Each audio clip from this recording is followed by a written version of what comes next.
As Chief Master Sergeant Jim Cody, our Command Chief Master Sergeant for AETC, and I have traveled around AETC over the last year.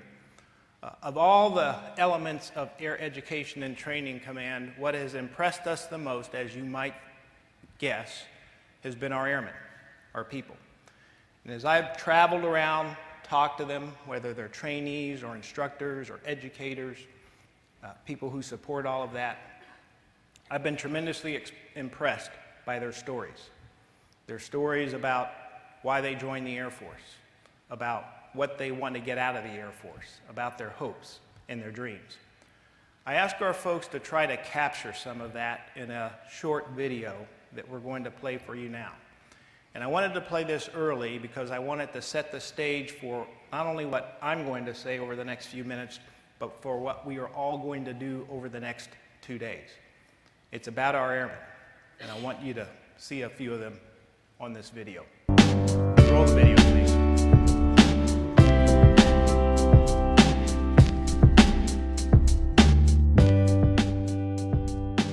I'm Airman First Class Claudine Ledon Belize, and I'm a medical service administrator.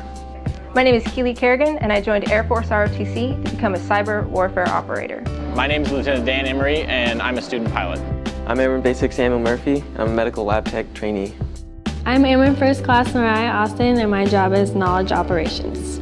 My name is Airman Basic Ekabe Terence. I am a medical technician student. Well, I decided to join the Air Force when I realized that my college education wasn't really going anywhere, and also I was still attached to my parents.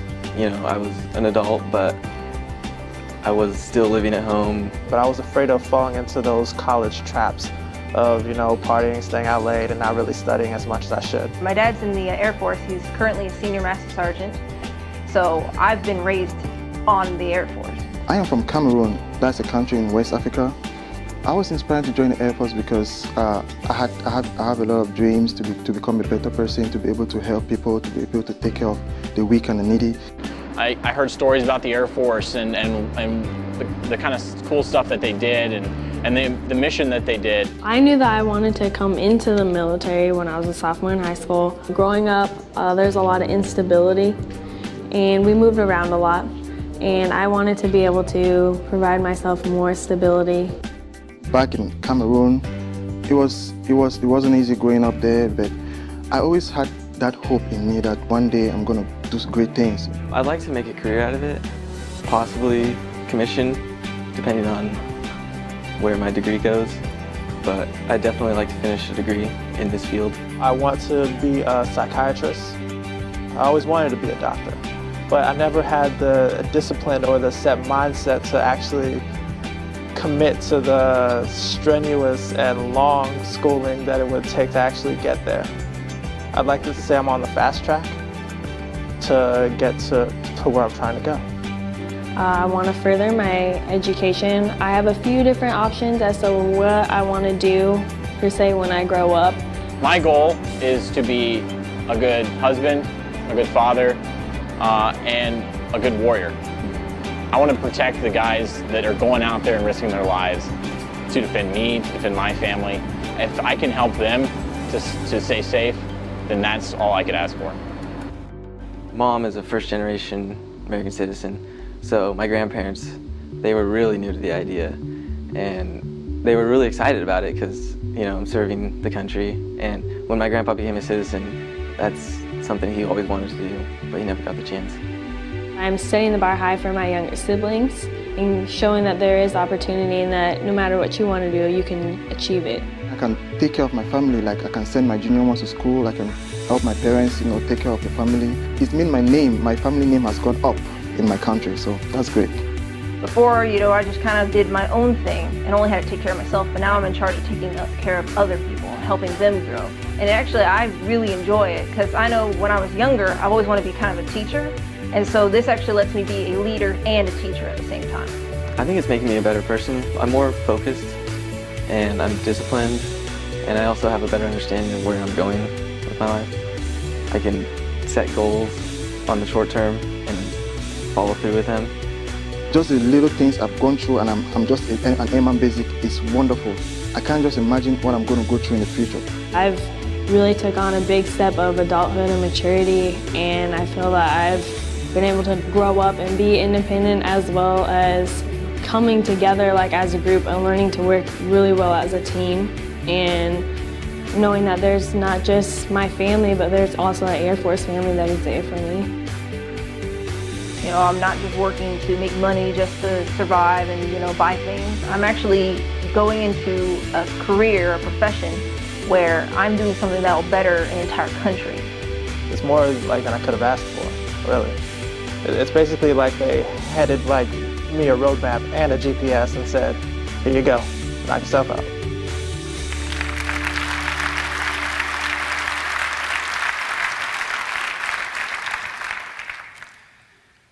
Great stories, right? Just great stories about our airmen. And our job in AETC is to help them realize their hopes and dreams, to help them realize their potential. I have high expectations for this year's symposium, and I want to spend a few minutes here at the outset ensuring that the members of Air Education and Training Command, which is the vast majority of you out there in this room, over 3,000 of you, understand precisely why you are here. Some have asked over the last year whether we would even have this symposium this year given the challenging fiscal environment we're in. Clearly, based on the fact that we are all here today, the answer to that's yes. But I would say it's more than just yes, it's a resounding yes. There are very few areas in life where you can get something for nothing. You have to invest in order to reap the rewards. And if you're a shrewd investor, then the rewards that you will reap will far exceed that initial investment. The sure way to failure in any endeavor is to stop investing in the future. If you're not investing in the future, then you're not growing. If you're not growing, then you're on your way to dying. It's a law of nature. This symposium is an investment in you, so that AETC can continue to grow, so that you can help us build the AETC of the future, not hold on to the AETC of the past. That's a losing game. I fully expect that the benefits that you will derive from your participation in the symposium will far exceed the investment we've made to bring you here. How and why will that happen? Let me begin by talking a little bit about the business we're in, the force development business. Force development is a deliberate process of preparing airmen through the continuum of learning with the required competencies to meet the challenges of the 21st century. The continuum of learning is a career-long process of individual development, where challenging experiences are combined with education and training through a common architecture to produce airmen who possess the tactical expertise, the operational competence, and the strategic vision to accomplish the full spectrum of Air Force missions. That's what we do. We provide airmen with the tactical expertise, the operational competence, and the strategic vision to accomplish the full spectrum of Air Force missions. Force development is like a four-legged stool. We find the right people through our recruiting command. We train them, we educate them, and then we give them the right professional experiences. Education and training facilitate the transition from one level of experience to the next, and they're critical in creating a productive experience in an airman's career. Education prepares individuals for dynamic environments, while training is essential in developing skill sets. These are related but distinct concepts. And in our business, you and I must understand these relationships and these distinctions. These relationships and distinctions are well described in our doctrine, AFDD 1-1, which covers leadership and force development. And in accordance with our doctrine, We believe that education provides critical thinking skills, encouraging exploration into unknown areas and creative problem solving. Its greatest benefit comes in unknown situations or new challenges, while education provides and prepares us for unpredictable scenarios.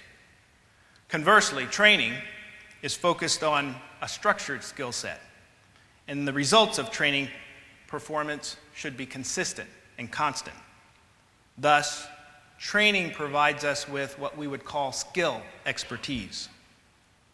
Training is appropriate when standardized outcomes are desired.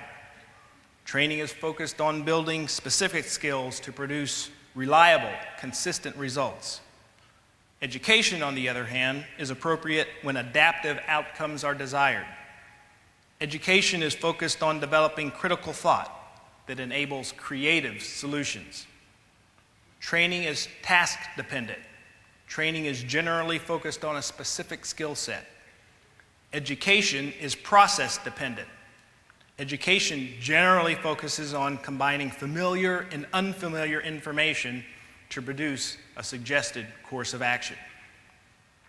Training requires restrictive application and is generally restricted in application to the known circumstances related to the skill set. Education requires transformative application and is most beneficial when transitioning from the known to the unknown. Training is most effective in stable, expected environments. Education is most effective in unexpected environments. Training value diminishes with uncertainty. Education value increases with uncertainty. Training typically shows immediate results. The benefits of education often don't manifest themselves until long after the education event. Training makes education possible, and education makes training more relevant. Training and education together make it possible to move from one level of experience to the next, whether that's laterally or vertically. What you and I will engage in over the next 2 days is not training, it's education. Part of our professional education, if you will. Its purpose is to improve our critical thinking, to help us develop adaptive outcomes, to help us perform better in the uncertain and unknown environment that we might have in front of us. In other words, this symposium is designed to prepare you and I to be more significant contributors to our mission in the environment that we foresee will be with us for the foreseeable future. Over the past year, as I've traveled around the command, 2 thoughts have crystallized in my mind. The first is that you are very good at what you do. Whether it's recruiting, training, educating, supporting all of that, all the metrics tell us that you are very, very good at what you do. The second thought is that even though we are very good at what we do, there are seams between the major components of our enterprise.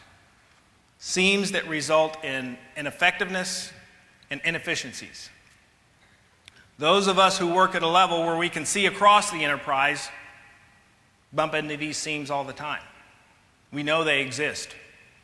And as we move into a more resource-constrained environment, we can no longer afford some of the ineffectiveness and inefficiencies that occur across these seams.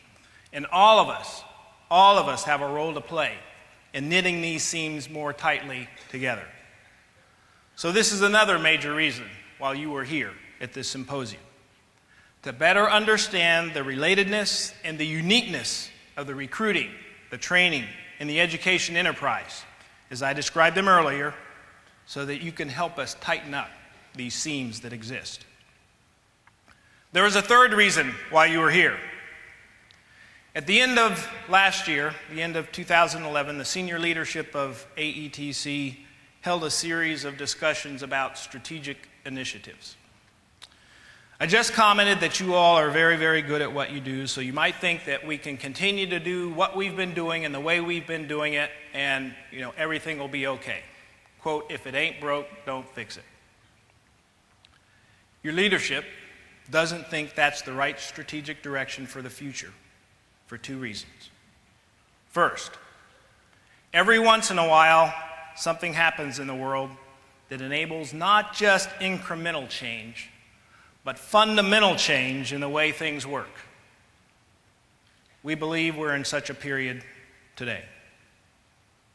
If we use an ends, ways, and means construct, ends being the goal or the objective, means being the tools we have available to achieve the objectives, and ways being the processes that we use to combine those tools to achieve the ends, then what we are saying, what we are thinking, is that this technology that is available to us today, this revolution in technology that began some time ago and is still with us today, has resulted in a fundamental change in the means or the tools that are available to us to do our work. Better tools provide opportunities to think differently about how we combine those tools to achieve the desired ends. The men and women entering the United States Air Force today have a different experiential base than the generations that preceded them. They truly are digital natives, which means in part that they access, they absorb, and they process information differently than did their predecessors. When we combine this major change in the raw material, the recruits, if you will, and the significant advancement in the tools we have at our disposal to help these people learn, whether it's in the training or the education environment, then we have a very, very rare opportunity, maybe even a once-in-a-generation opportunity, to pivot the enterprise in a way that will make it more effective and more efficient. We intend to take advantage of this opportunity. I just used the word efficient, and that is indeed a motivating factor in our strategic direction, but not enough resources to continue to accomplish it in the way that we have in the past. Said another way, we believe that this period of resource constraints that will be with us for the foreseeable future is not a time for hand-wringing and slowly dismantling the recruiting, training, and education structure that we have had in the past, but an opportunity to fundamentally look at a different construct and structure for the future. And if we do that right, it will require fewer resources and be more effective. Building on the resource issue, while I said we will have enough resources to do what we need, we also believe we won't have a single penny to waste. In recognition of this reality, your leadership team has adopted a second strategic direction, which we're calling a culture of cost consciousness. And because culture of cost consciousness tends to be a tongue tire, say it 3 times fast and you'll see, we're just going to call it C3 or something like that. So I'll refer to it as C3 from here on out. More than anything else, C3 is about a mindset. A mindset that says every AETC airman should constantly consider the cost implications of our actions, our inactions, and our decisions. It is about being good stewards of America's resources. It is more than just achieving greater efficiency. It is really a mindset that makes cost considerations a part of everything that we do. Are the lights out in the office when I leave? Are the lights out at the ball field after the game? Can the temperature be set a few degrees higher in the summer and a few degrees lower in the winter? Can I walk the few blocks I have to go instead of driving? Do I really need a dozen government pens and pencils in my desk drawer? Is the government getting best value for the contract for which I'm responsible? Is my mindset, how do I spend everything that I have, or how do I save everything that I can? C3 can work, and it can work on a large scale. But it will take all of us, to include our families who live on our installations, if we're going to get this right. Let me give you a brief example of how this has worked in the real world, so to speak. Southwest Airlines. You might recall the fuel crisis that was with us back in the year 2000. In February of 2000, the CEO, Herb Kelleher, sent a letter about the crisis to all of his employees. Jet fuel was at $1 a gallon, 3 times the previous year's costs. Southwest was going to lose was using 19 million gallons of this fuel every week. Kelleher wrote that the profitability of the company was in jeopardy.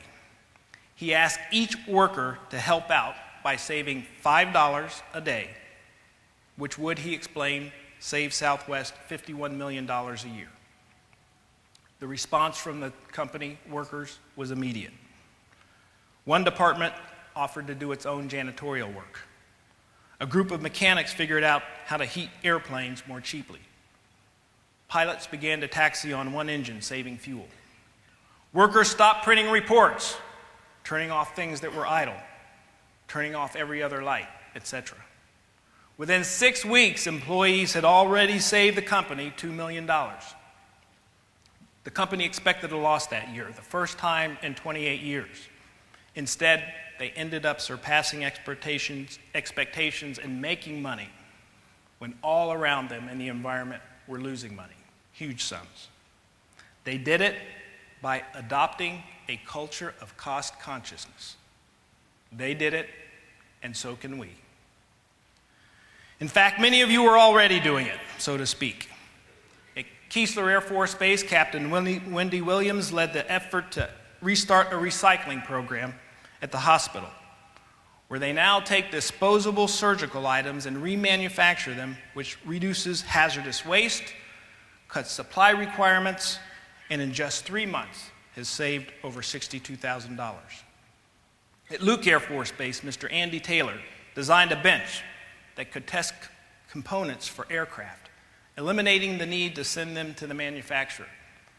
This saves Luke about $100,000 a year.